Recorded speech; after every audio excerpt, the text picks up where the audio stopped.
we have to read. It's almost a one-page para. So let's read it. Who will read today? Tarika, you have the text with you? Yes.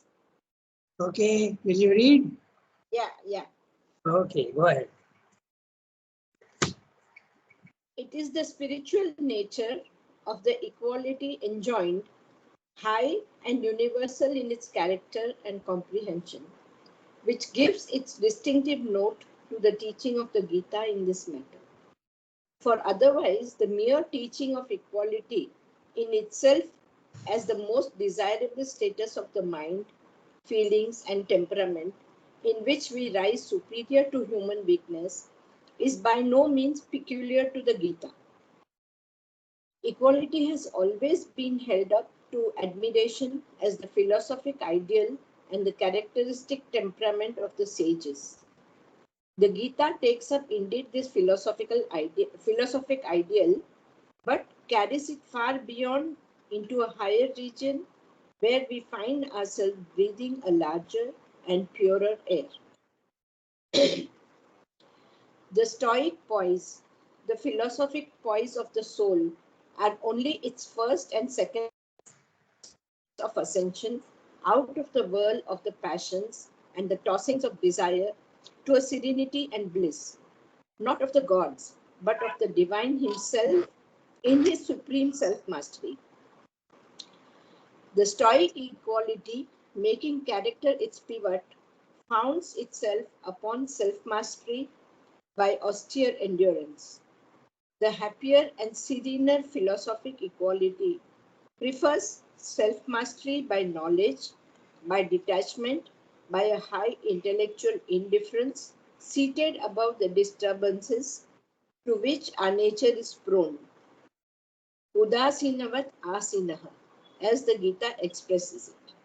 There is also the religious or Christian equality, which is a perpetual kneeling or a prostrate resignation and submission to the will of God. These are the three steps and means towards divine peace: heroic endurance, sage indifference, pious resignation, titiksha, udasinata, udasina, udasinatamasa, or nati. The Gita takes them all in its large synthetic manner and weaves them into its upward soul movement. But it gives to each a profounder root, a larger outlook, a more universal and transcendent significance.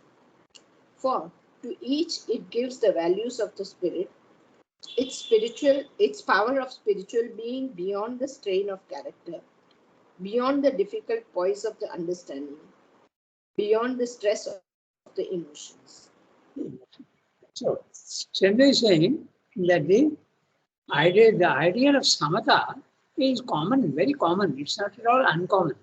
It is all the yogas, they know that it is the most important thing, the equality of soul. But he's saying that the Gita takes it to another level. And remember, the Gita speaks of 3 levels. We'll go into a little detail in this and we'll see what the 3 steps are. So, the Gita takes it to the 3rd level. Okay, Gita very clearly speaks of 3 levels. Okay, if you remember, we will repeat so that it gets entrenched in our minds. The first is the Kshara Purusha. The Kshara Purusha is when the soul is in ignorance, it is seeing the multiplicity and not seeing the oneness of things. That's our normal condition of humanity. We are, when outward touches come from the physical world, people insult us, or there's a strong wind that comes, or a storm, or even vital things and thoughts which we don't like, we are affected.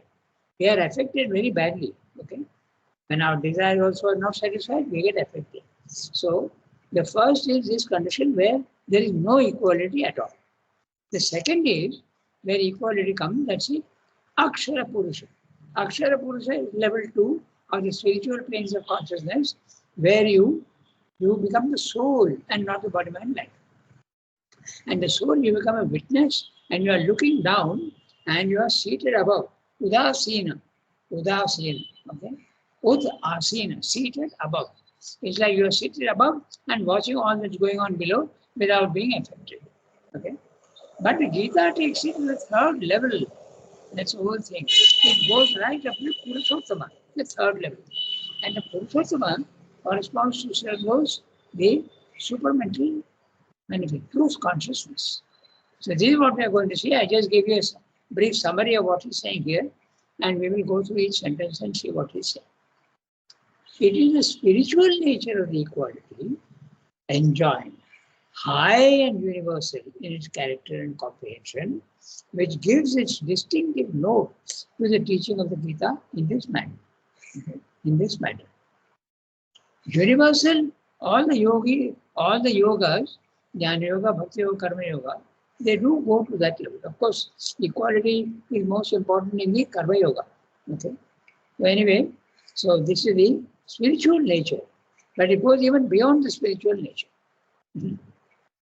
For otherwise, the mere teaching of equality in itself as the most desirable status of the mind, feelings and temperament in which we rise superior to human weakness is by no means peculiar to the Gita. Okay? Even ordinary people, even if they are not even spiritual things, you know very well that when you are calm and quiet, your judgment is much better. Okay? So it's not actually the concept of samatha, but calm down. And if you are excited, your judgment is always wrong. It is always colored heavily by your emotions. So that's what Swami is saying. It's very common. Okay? But the philosophical ideal of equality is taken up by the Gita. So he says, I have to read one more sentence. Equality has always been held up to admiration as a philosophic ideal and the characteristic temperament of the sages. He is referring here in a certain way to the stoicism of the Greeks. The Greeks they had the concept of stoicism. Learn to bear the shocks of life without being affected. That is stoicism. Okay? So, Rangada, yes. one question. Yeah. In Jnana Yoga and Bhakti Yoga, this samatha comes as a byproduct, right? I mean, you could say that, yes. that equality comes as a byproduct. I mean, yes. It's not. It sounds very reasonable to say that, yes. Because in Karma Yoga, you need to work hard for it. But in exactly. Because in the Karma Yoga, you are open to the universe, you are open to the world. Whereas in Bhakti Yoga and Jnana Yoga, you are going away from the world. And so it's not affecting you so much. Of course, it affects you, but that's not your ideal. The ideal is to rise above your body mind life. Quite right. I think you can say that. Of course, it comes automatically by itself in the others also. So, I go to the next sentence. What he's saying here, equality has always been held up to admiration as a philosophic ideal.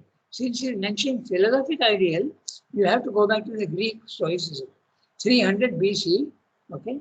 At that time when Greece was at its absolute highest level of civilization, about 300 BC. Any number of philosophers, scientists, so many. Okay? So that's what he's talking about. I forget the name of the philosopher who enunciated Stoicism. Just 1 minute, I'll tell you. Stoicism.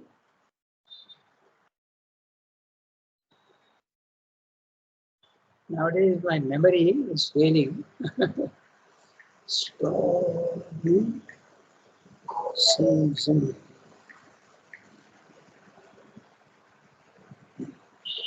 Stoicism.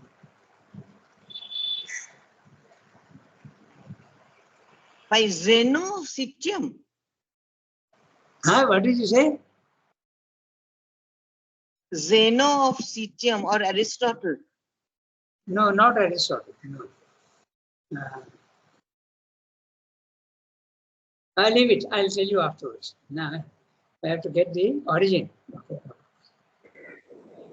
Rangada, Yes. that question in which Pallavi asked, in Gyan Yoga also, we will get Samatha only after we have identified with the self, not I don't before that. think, yeah, you could say that in a very general way. But as we were discussing yesterday, all these things are not absolute rules. Okay? Even No, what my question is that can we get Samta, actual Samta means, without being identified with the self? That is my question. oh, acha, okay, very clear. I don't think so. So That long is as you're what I wanted. I don't think so. So long as you're identified with the body, mind, life, the attempt at samatha is a mental effort. It's a mental effort. And even if it is a psychic effort, it is never perfect. That is sure. And if the psyche comes forward, certainly there's an attempt at being equal to everything, but you are not successful. It's only when you detach yourself from the body, mind, life that it becomes possible. That is sure. Because if you're identified with your body, mind, life and it's always being bombarded by inputs from the physical world, how will you be equal? You can't be equal. That's the nature of the mind, body, mind, life. Your question is a very clear one, and the answer also is very clear. I don't think you can get equality. It's a mental effort. You can succeed to a certain extent, but certainly not by control. No? If you are identified with your body, mind, life, I don't let my desires affect me. Okay, and it's a whole discussion what happens, but that you try to control it, but control is not the actual thing. That is sure. Your equality is almost perfect only when you go to the spiritual level of the self. Yes, I think so.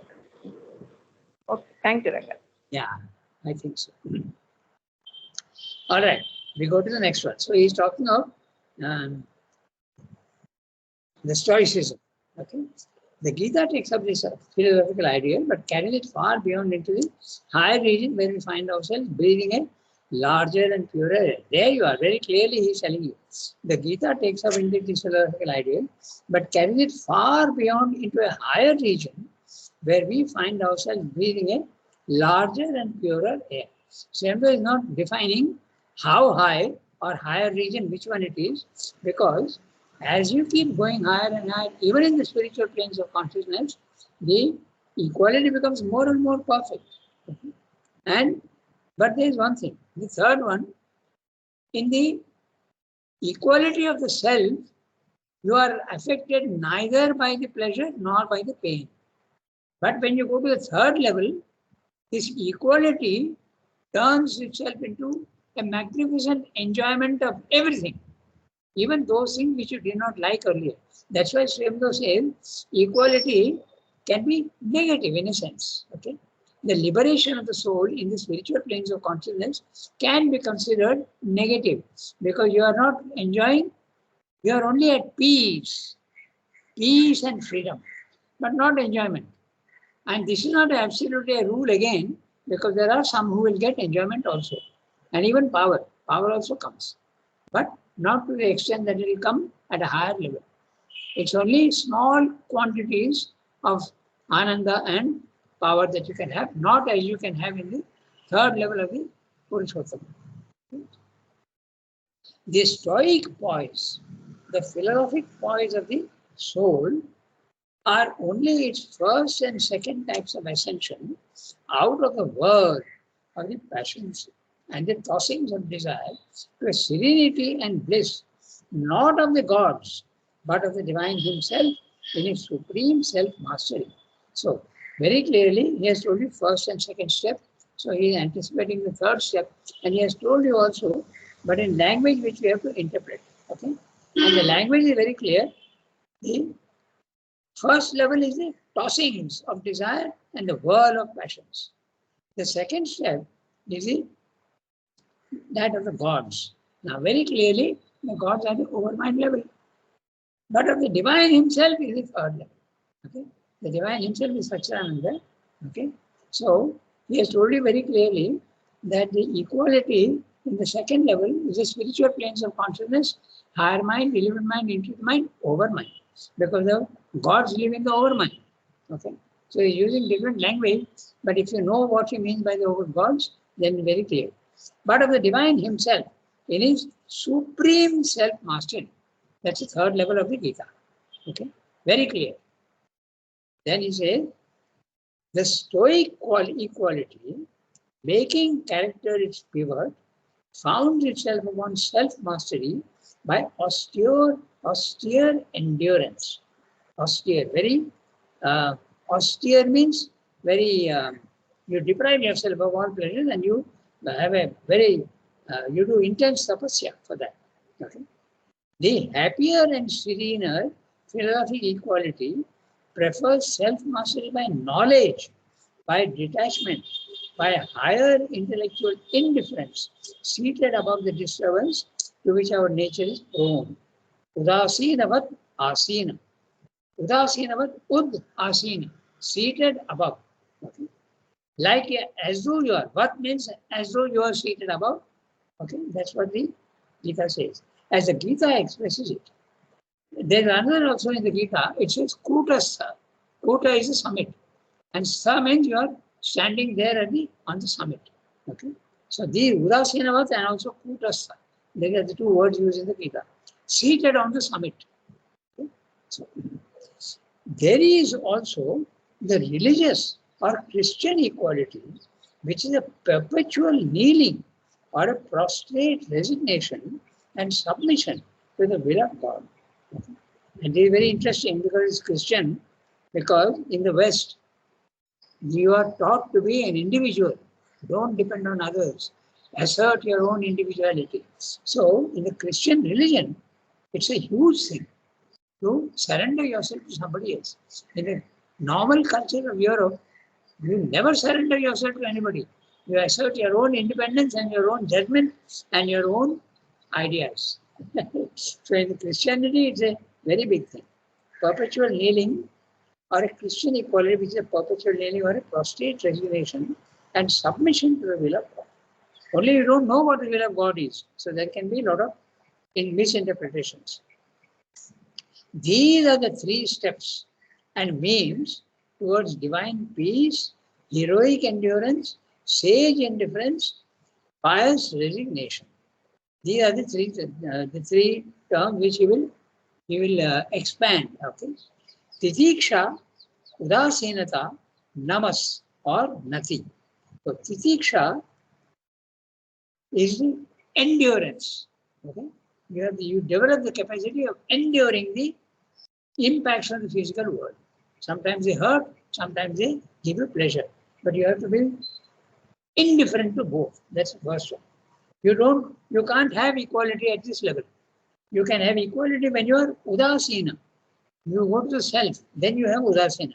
So very clearly, Archanaji's question is being answered here, very clearly. You go to the spiritual plane of consciousness, you are seated above. Seated above implies you are not in your body-mind life. Okay? So then you can have. But the third level is namas. Namas is surrender to the divine. He has used here the Christian term, but it is the real one. You become an absolute instrument of the divine. Okay? He will do whatever he wants with you. And that's why you will enjoy everything. So that's the third level. 3 levels he has spoken of. The Gita takes them all in its large synthetic manner and weaves them into its upward soul movement, but it gives to each a profounder root, a larger outlook, a more universal and transcendent significance. For to each, it gives the values of the spirit, its power of spiritual being beyond the strain of character. When you are, the character belongs to the body-mind life. And there is always a strain there. Okay? Beyond the difficult points of the understanding. So, the understanding is the knowledge aspect, which I said earlier. So, the difficult points of the understanding is the self. Beyond the stress of the emotions. Both of these are in the second level, but it takes it to the third level, the Gita. Okay. So, we read the next para. The ordinary human soul takes a pleasure.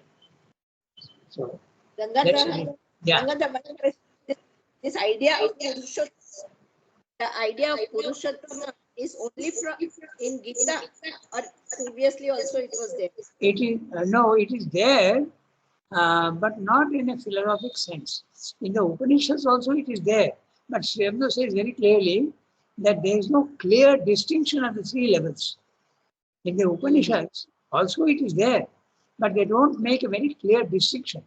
Okay, so it is there earlier, Purushottama, and then Paramatman. All these are words used there also. Okay. Hmm. I'm Ishvara not able also. to hear. It's only in the Gita that there is a very clear definition. Okay. Yeah. So we read the next one. Who will read? Shilpa? You have not read for a long time. Rangadhar, Yes, yes, tell me. Dada, one just simple question. Namas or Able to hear. NATI Nati? Or Nati, which term is this, Dada? NATI? Namas or Nati? Same thing. Namas is Nam- it bowing down. Nam is it root. Nam is the root to bow down, to bend down. And Nati also is the same. Nati, Nata is the, the past participle. Oh, got it. Yeah. Got it, got it, got It's it, a past got it. participle. We used to have an Okay. Now, Italian man who used to run Oroshika. His name was Nata. One who is Yeah. surrendered. Nata, naughty. Okay, got it. Thank you. Nati is a noun. Nata is We the use it. is a past participle. Nata. We use it as Natamastaka, no? Yeah, Yes, Natmastak that's is right. Yes. Actually, with your head. Okay, Shirasa, Nata. That also is. Because it can be an attitude. No? I'm not able to hear properly. Is everybody Yes, we all can hear Shilpa see your connection. Rangadhar, Yes.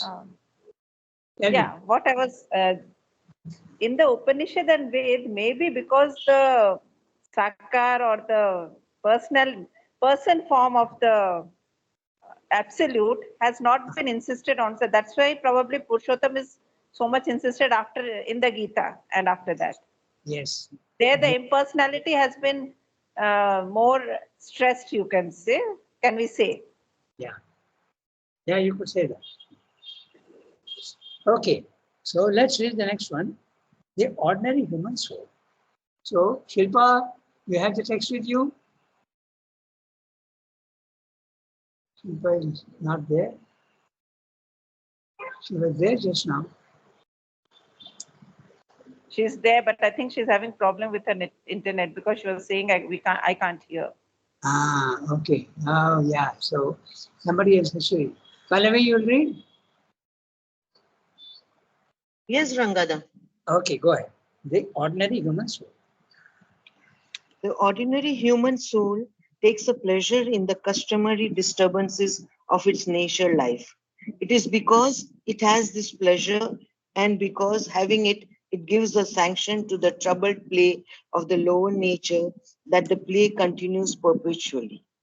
For the Prakriti does nothing except for the pleasure and with the sanction of its lover and enjoyer, the Purusha. We do not recognize this truth because under the actual stroke of the adverse disturbance, smitten by grief, pain, discomfort, misfortune, failure, defeat, blame, dishonor, the mind shrinks back from the blow while it leaps eagerly to the embrace of the opposite and pleasurable disturbances. Joy, pleasure, satisfaction of all kinds, prosperity, success, victory, glory, praise. But this does not alter the truth of the soul's pleasure in life, which remains constant behind the dualities of the mind. The warrior does not feel physical pleasure in his wounds or find mental satisfaction in his defeats, but he has a complete delight in the Godhead of battle, which brings to him defeat and wounds as well as the joy of victory, and he accepts the chances of the former and the hope of the latter as part of the mingled weft of war, the thing which the delight in him pursues. Even wounds bring him a joy and pride in memory, complete when the pain of them has passed, but often enough present even while it is there and actually fed by the pain. Defeat gives him the joy and pride of indomitable resistance to a superior adversary, or if he is of a baser kind, the passions of hatred and revenge, which also have their darker and crueler pleasures. So it is with the pleasure of the soul in the normal play of our life. Now, this is a very interesting para. He is describing to you how, at the lower level, normally human beings enjoy everything. Okay, so because if the drama, if there is only pleasure, there will be no drama. Okay, it's a very interesting thing. Your pleasure increases very much when you appreciate your pleasure when there is the opposite. Okay. Okay. There are many, many ways of expressing this. Okay, I'll tell you some very light things also, which will, in contrast, this is the thing that you enjoy. That's why the lower level people don't. If you have only pleasure and there is no difficulty or anything, you will find life boring. Okay, because it's only one monotone scene. So the drama of life comes in when there is ups and downs. There is also a negative and there is positive. We can give many examples of that. One of the most ordinary and ridiculous example of this is a man goes to a. I read this when I was at school, so I found it funny then, but there's a truth in it. A man goes to a shoe shop, okay, and he is sitting and he tells the man, he gets him the right size. And he says, no, I don't want the right size. I want a slightly smaller size than my foot. Then the shopkeeper asks him, why? Why do you want a smaller one? He says, because when I wear it, it is so tight that it hurts. And when I remove it, then I get the pleasure. So this is a very idiotic way of putting it, but that's it.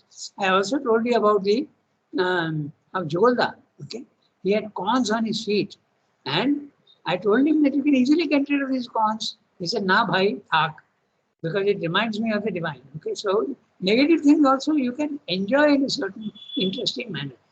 I'll give you a third example which also struck me when I was there. You have heard of Prapatti, na? Prapatti is the one, he was a philosophy teacher. He used to be our philosophy teacher. He was the one who introduced Mother and Srivanga to Orissa. And Orissa is the only state where Mother and Srivanga are accepted to such a large extent. Okay? It's fantastic. 200, 300 schools, interior schools.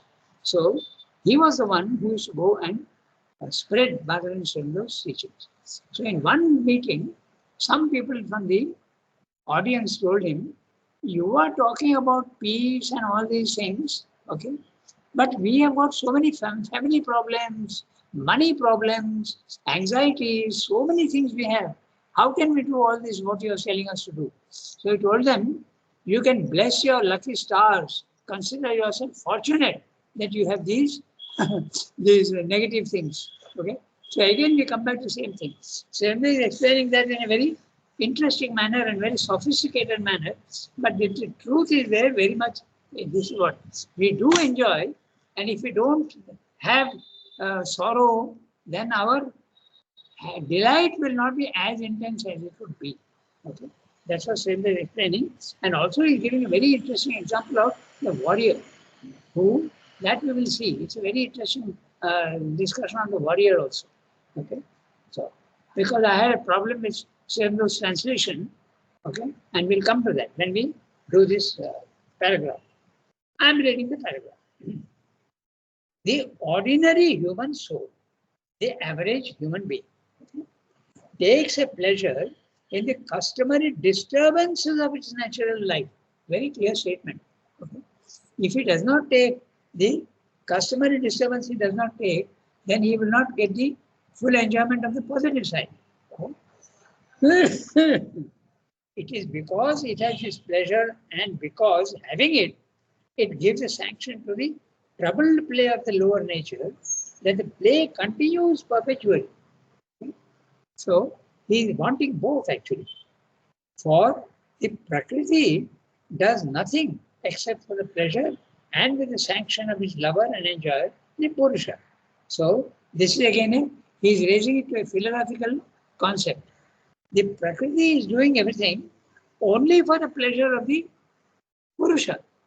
And so whatever Prakriti is doing, causing pain and causing pleasure, it is for the Purusha's pleasure.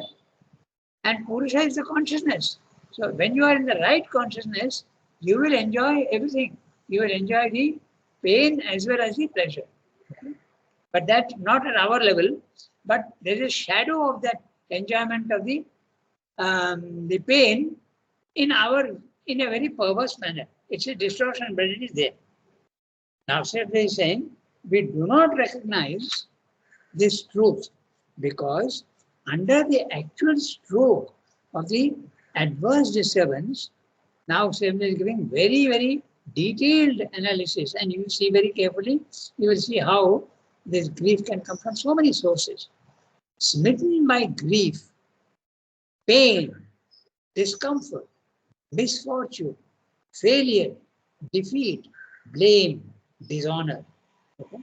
All these things, the source will be different. Okay? So it can be, all these things are also coming in. That's why Srimad goes to such a great extent. Okay? The mind shrinks back from the blow while it leaps eagerly to the embrace of the opposite and pleasurable disturbances. Note the interesting word again, pleasurable disturbance. Okay? Why does he say that? We'll discuss that. Joy, pleasure, satisfaction of all kinds, prosperity, success, victory, glory, praise. So what does it mean by pleasurable disturbance? Because when there is absolute equality, it is like a lake which is absolutely without any waves. Okay? Now, if there is something that disturbs it, that disturbance is caused by pain, but it is also caused by pleasure.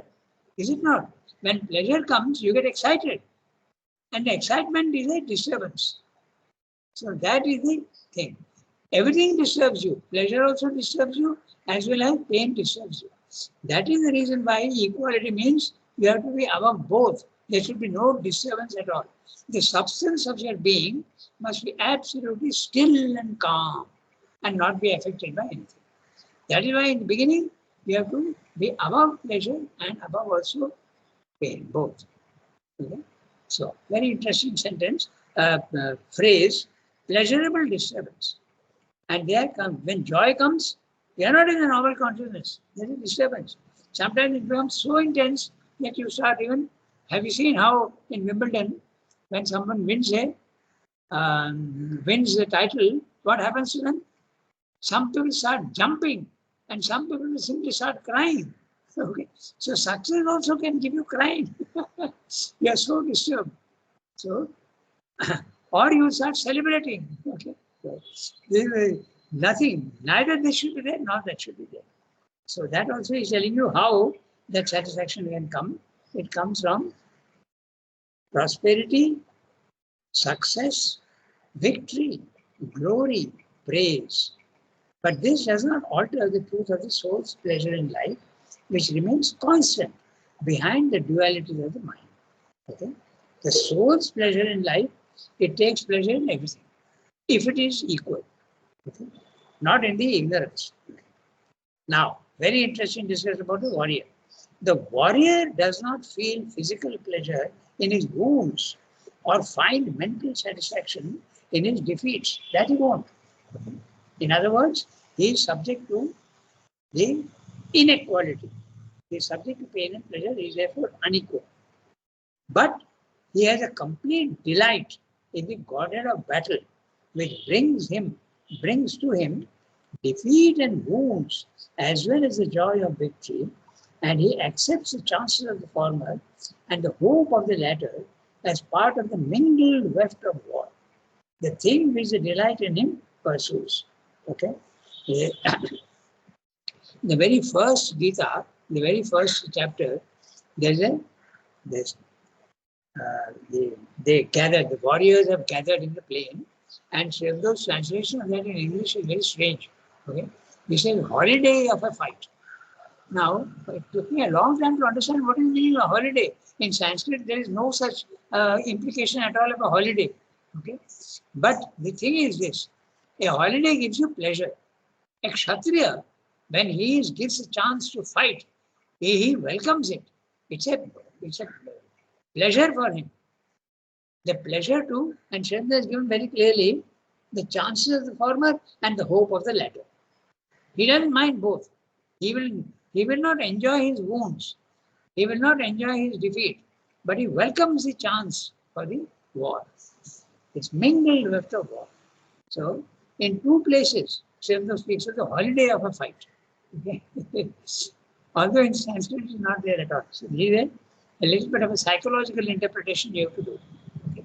The true warrior, the Kshatriya, takes pleasure in his profession. Even wounds bring him a joy and pride and memory. Interesting. When he gets a wound, at that time there is physical pain. But later on, when he reviews his in memory, then there is a pleasure that really I got injured and yet I continue to fight. Okay? There is the thing which delights in him personally. Even wounds bring him a joy and a pride in memory. So joy and pride also can go. When you are proud of what you have done, there is joy, a satisfaction. In memory, complete when the pain of them has passed. Okay. Now note Shrestha's very accurate description. In memory, when he is getting it, it is not that. But afterward, when he reminds himself of it, there is pleasure. This reminds me of Yeah. this reminds me of Gingy walk. When we go for Gingy walk, no, we have so many blisters, this, that, but finally, after when we think, then we think, yeah, we have achieved something. Yeah, when yeah. we Yeah. When you climb a mountain, you go to the top, you are absolutely exhausted, but you have enjoyed the trip. yeah. Yeah, quite right. Okay, so. In fact, Shrestha is used very interesting word, mingled weft of war. Everything, all the dualities, they run into each other. They are not separate. They run into each other. Okay? In fact, later on, he will tell you also that the pain also can give you pleasure. Okay, the pain of others can give you pleasure. You are a sadist, if you want, and your own pain also you can enjoy. You become a masochist. Okay, so there are people who enjoy their own pain. Okay, this is also very clear. You will see very often when people are in depression, and you try to get them out of the depression. They don't want to come out of depression. Okay, they enjoy their depression. So it's very interesting. These psychological traits, which are very In Rangana, in religion also, no, like Christianity, you have to starve yourself, or in Indian this thing, you starve yourself and you have pleasure in it. No, those rituals are there. No, you beat yourself and all that. That's right. It is there, and particularly if you have read that Da Vinci Code. Okay? Da Vinci Code. Yes. Yeah, Da Vinci Code. It made a huge impact in the world. Okay, there the Christians are actually torturing themselves. Okay, so that is exactly what the Shrestha is saying the same thing in very, very philosophic and sophisticated language. He's saying the same. Okay. I continue with the text. Defeat keeps for him the joy and pride of indomitable resistance to a superior adversary. Look at the language and the implications behind it. Defeat keeps for him the joy and pride of indomitable resistance to a superior adversary. Even defeat sometimes you take pleasure. Oh, I lost, but I fought with great courage and I fought to the best of my ability. Therefore, I'm quite happy with what I achieved. Okay? Or if he is of a baser kind, if the human being is not a true Kshatriya or a true fighter, the passions of hatred and revenge, which also have their darker and crueler pleasures. Now, their darker and crueler pleasures is what he is saying about the, as I told you, sadist and the masochist. Okay? The sadist is one who enjoys the pain of others. Okay? If you are perverse and your enemy is suffering, you enjoy it. But you also enjoy your own suffering. There are people who do that, and we had examples. So what's the time? Oh, it's 8:40. So okay, we have to stop. Very interesting paragraph where you can see two paragraphs. Yeah. So all the implications of equality shall be discussed. So next we'll take up the mind recoils from pain. Okay. It's already 8:40, so I close now. Unless Over, there is Angada. okay. Thank you, Merci Dada. beaucoup. Thank you, Dada. Bonne journée. Merci beaucoup. Thank you, Ranga. Thank you, Ranga. Have a nice day and avoid pain by all means. But try to become equal to everything. Difficult, very difficult, not easy. Bye. Au revoir.